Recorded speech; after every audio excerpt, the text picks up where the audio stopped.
Hello everyone and welcome back. Today, I'm going to show you how to sign up for WeChat using your phone number. First, you need to install the WeChat app. Go to your device's app store, search for WeChat, and download it.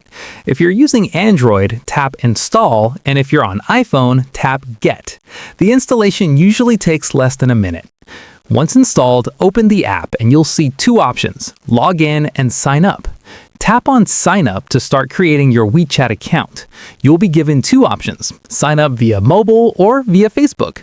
We recommend using Sign Up via mobile because it's simpler and faster. Next, you'll see a sign up form. Enter your name, country, phone number, and create a password. Make sure to accept WeChat's terms and conditions before proceeding.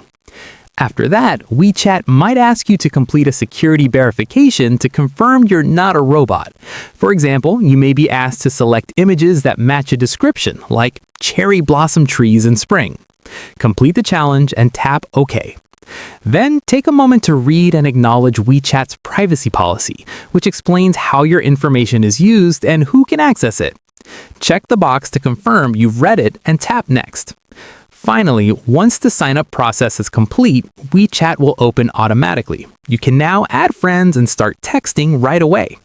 If you found this guide helpful, make sure to like, subscribe, and hit the notification bell so you don't miss any of our WeChat tips and tutorials. Thanks for watching, and I'll see you in the next video.